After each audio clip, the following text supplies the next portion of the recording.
तो hello everyone, आपका बहुत स्वागत है मेरे स्टडी चैनल सिविल सर्विस स्टडीपीडिया में। पहले मेरा नाम ये था तो चेंज कर दिया। तो बिना किसी देरी के अब हम we are starting our video. अब today is date is 13 February 2021। तो आज के हम टॉप 12 क्वेश्चंस करेंगे करंट अफेयर से रिलेटेड। तो आज का जो मेन क्वेश्चन है वो है, हाल ही में मिस इंडिया का खिताब किसने जीता। तो इसका आंसर हम अंदर देखेंगे। तो बिना किसी देरी के चैनल को सब्सक्राइब कीजिए और मोर अपडेट्स के लिए बेल आइकन को जरूर दबा दीजिए। सब सब्सक्राइब का आइकन ऐसा होगा और बेल आइकन का ऐसा होगा, तो इसे ज़रूर कर दीजिए और इस वीडियो को अपने 10 दोस्तों को शेयर कर दीजिए ताकि वो भी इस वीडियो का फ़ायदा उठा सकें। Let's start our video without delay. और फर्स्ट क्वेश्चन इज, हाल ही में किस देश के लिए एक महत्वाकांक्षी 10 वर्षीय अंतरिक्ष कार्यक्रम का अनावरण किया है। तो जो 10 वर्षीय अंतरिक्ष कार्यक्रम का अनावरण किया गया है वो है तुर्की में। ऑप्शन नंबर ए करेक्ट हो जाएगा हमारा, ऑप्शन नंबर ए। और भी इससे रिलेटेड क्वेश्चंस देखेंगे। फर्स्ट क्वेश्चन, 10 वर्षीय अंतरिक्ष कार्यक्रम का अनावरण किसने किया है। तो वो तुर्की के राष्ट्रपति रजब तैयब इर्दोगान ने तो जी है। और 10 वर्षीय अंतरिक्ष कार्यक्रम में क्या क्या शामिल है। तो चांद पर एक मिशन भेजना, तुर्की के नागरिकों को अंतरिक्ष में भेजना, अंतर्राष्ट्रीय स्तर पर व्यवहार उपग्रह प्रणाली विकसित करना। तो ये 3 पॉइंट हैं जो कि इम्पोर्टेंट है इस कार्यक्रम में जो शामिल किए गए हैं। और ये हैं तुर्की के राष्ट्रपति रजब तैयब इर्दोगान। और इससे रिलेटेड अपने नए अंतरिक्ष कार्यक्रम के तहत तुर्की ने कब तक एक चांद पर मिशन भेजने की योजना बनाई है। तो वो वर्ष 2023 तक बनाई है। 2023 तक तुर्की अपने जो भी अंतरिक्ष कार्यक्रम है वो 2023 तक करने के लिए कहा है। और वर्ष 2021 में संयोग वंश है कि तुर्की की स्थापना के 100 वर्ष पूरे हो जाएंगे 2021 में, इसी साल। और इससे रिलेटेड और भी हैं, ये सैटेलाइट फ़ोटो है। और तुर्की के राष्ट्रपति वो तुर्की ने अंतरिक्ष कार्यक्रम को लेकर वैश्विक स्तर पर चल रही प्रतिस्पर्धा में शामिल होने के उद्देश्य से वर्ष 2018 में तुर्की अंतरिक्ष एजेंसी TUA की स्थापना की थी। और एजेंसी का मुख्यालय तुर्की की कैपिटल अंकारा में स्थापित किया गया है। तो इसका अगर तुर्की की जो स्पेस एजेंसी है, अंतरिक्ष एजेंसी, तो उसका जो हेडक्वार्टर है वो दोस्तों वो अंकार में है। और तुर्की के बारे में जानेंगे। तुर्की ये इधर है, यूरोप के जस्ट नीचे। और हमारा इंडिया, प्यारा इंडिया भारत। और यहाँ के नॉर्थ वेस्ट में तुर्की स्थित है। और इसकी जो कैपिटल है वो अंकारा है। करेंसी इसकी है तुर्की लीरा, लीरा भी बोल सकते हैं, नई तुर्की लीरा। और राष्ट्रपति हैं रजब तैयब इर्दोगान, जो आपको हम बता चुके हैं। और यह है प्रेसिडेंट तुर्की के। हाल ही में राष्ट्रपति भवन में वार्षिक उद्यान उद्यान तसव का उद्घाटन किसने किया है। तो वो ऑप्शन नंबर बी, हमारे राष्ट्रपति रामनाथ कोविंद ने। ऑप्शन नंबर बी करेक्ट हो जाएगा। अगला क्वेश्चन है, मुगल गार्डन आम जनता के लिए कब खुला रहेगा। तो आम जनता के लिए मुगल गार्डन दोस्तों खुला जाएगा 13 फरवरी से 21 मार्च तक, और सुबह 10 बजे से शाम के 5 बजे तक। और रख रखाव के लिए मुगल गार्डन को सोमवार के लिए बंद रखा जाता है। और इस साल लोगों के लिए ऑनलाइन बुकिंग का माध्यम खोला जाएगा। और मुगल गार्डन में एंट्री के लिए लोगों को मास्क पहनना और उचित दूरी बनाए रखना, उसके निर्देशों का पालन करना पड़ता है और करना पड़ेगा।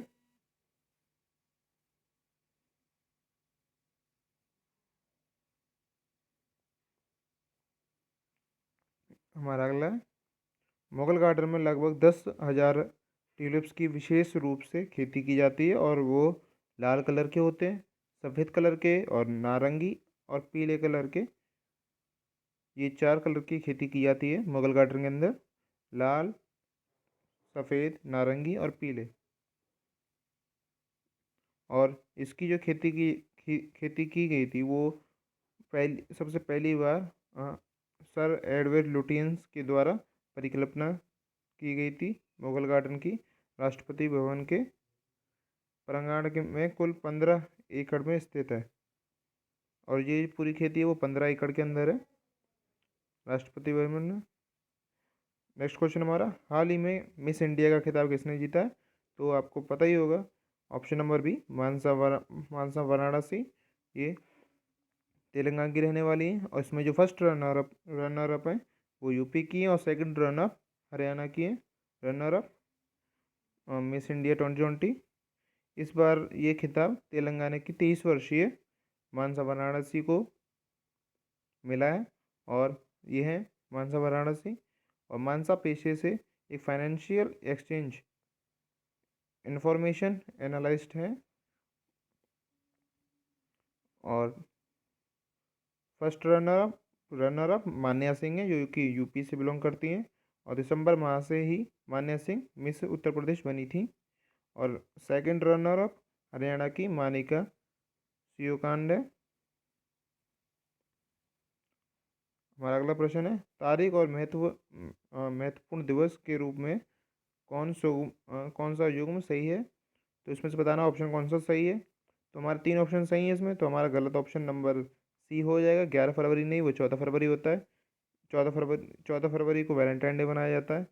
4 फरवरी को वर्ल्ड कैंसर डे भी होता है और 10 फरवरी को अंतर्राष्ट्रीय महिला वैज्ञानिक दिवस की बनाया जाता है 10 फरवरी को। तो ये ऑप्शन हमारे सही है। तो ये 11 फरवरी है, ये 12 फरवरी होता है और 12 फरवरी को यूनानी विश्व यूनानी दिवस मनाया जाता है जो कि हर वर्ष उसकी वर्षगांठ बनाई जाती है। और यूनानी शोधकर्ता वो हैं हकीम अजमल खान।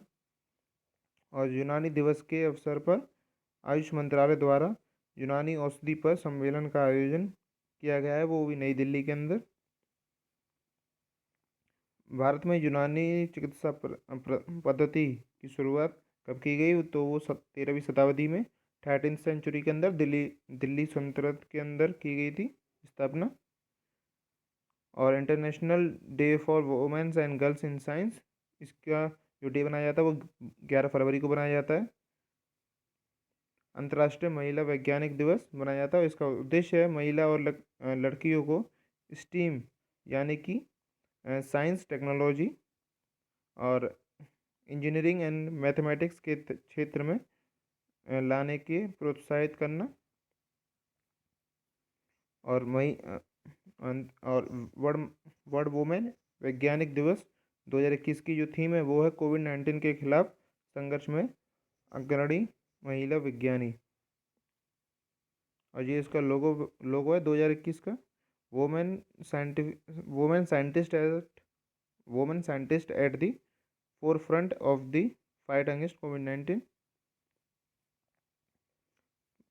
फिफ्थ क्वेश्चन है, हाल ही में एचएचआर द्वारा अक्रशुभ का विकास किया गया है। अक्रशुभ किसकी एक नई किस्म है? तो वो है मैरीगोल्ड की, ऑप्शन नंबर बी।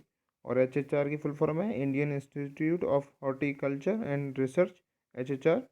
ये एचएचआर का लोगो ऐसी है।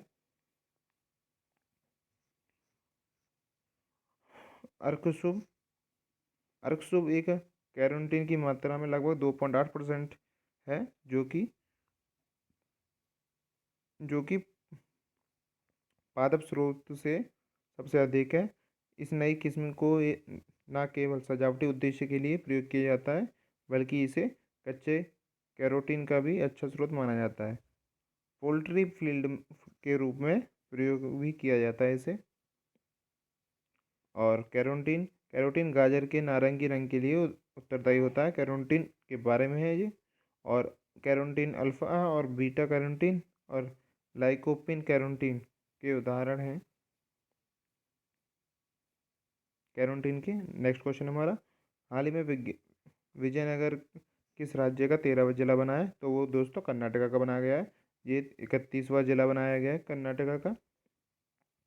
और जिसे ये तोड़ के बनाया गया है वो है बल्लारी डिस्ट्रिक्ट। बल्लारी डिस्ट्रिक्ट को विजयनगर डिस्ट्रिक्ट तोड़ के बना दिया गया है। तो पहले 30 थे, अब 31 हो गए जिले। और ये बता चुके हैं। और बेल्लारी डिस्ट्रिक्ट को तोड़ के बनाया है, ये हैं वहाँ के सीएम कर्नाटका के। विजयनगर जिले में कुल कितने तालुका होंगे? तो वो टोटल 6 तालुका बनाए जाएंगे। और विजयनगर का मुख्यालय जो है वो है हॉसपेट में। और यूनेस्को का विश्व धरोहर स्थित स्थल हम्पी में स्मारकों के प्रतिष्ठ क्लस्टर विजयनगर का हिस्सा होगा, क्योंकि यूनेस्को की वर्ल्ड वर्ल्ड साइट है हम्पी। हम्पी कर्नाटका के विजयनगर डिस्ट्रिक्ट में आएगी। विजयनगर साम्राज्यों के बारे में जानते हैं। हाँ, तुंगभद्रा नदी के किनारे स्थित एक नगर है।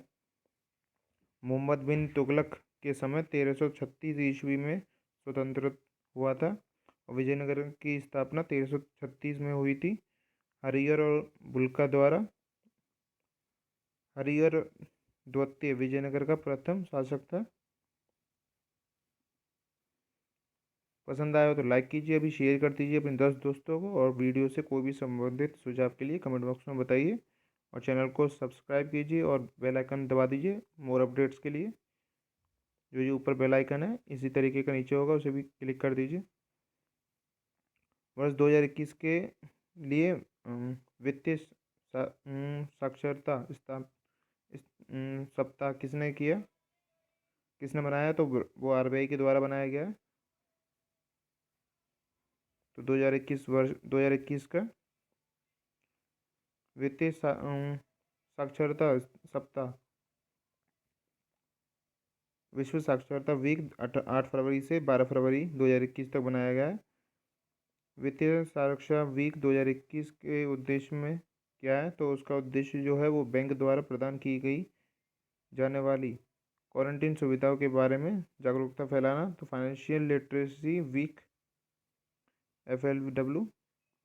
तो फाइनेंशियल लिटरेसी वीक का जो 2016 के बाद में केंद्रीय बैंक द्वारा आयोजित किया गया जा रहा है।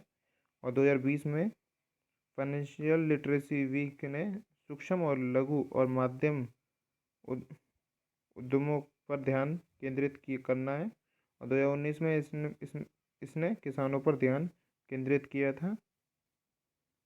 आरबीआई के बारे में जानेंगे। आरबीआई की जो स्थापना हुई थी वो 1 अप्रैल 1935 में हुई थी, जिसमें आरबीआई एक्ट 1934 के प्रस्तावों के तहत की गई थी।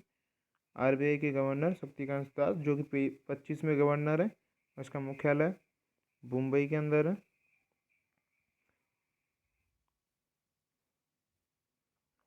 और राजनाथ सिंह ने जल अभिषेक अभियान के तहत किस राज्य में निर्मित लगभग 57,000 से अधिक जल संरचनाओं का उद्घाटन किया है? तो वो किया गया मध्य प्रदेश में। ऑप्शन नंबर सी करेक्ट हो जाएगा।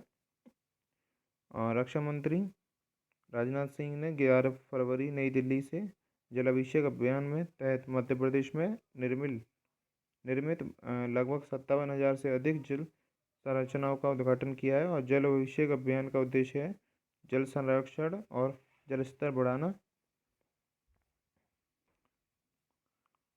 और जल अभिषेक अभियान वर्चुअल माध्यम से सबसे पहले आयोजित किया गया था, वो भोपाल में किया गया था।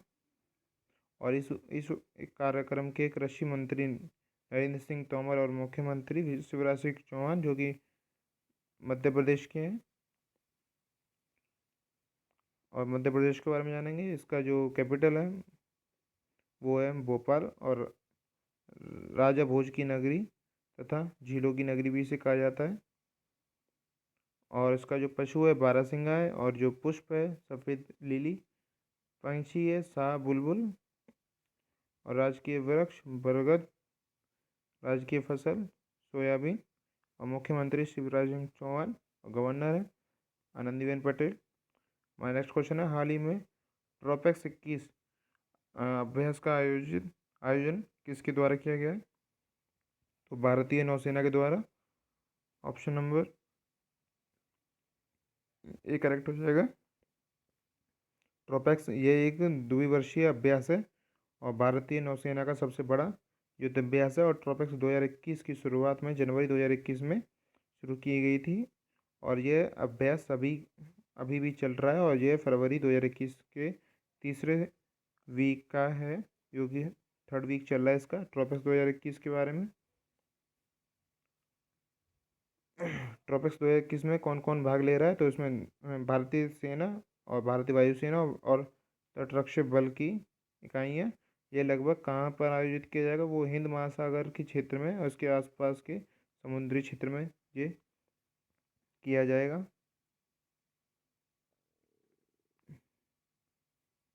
और इसका उद्देश्य जो है अभ्यास आयोजित करना किया जा रहा है।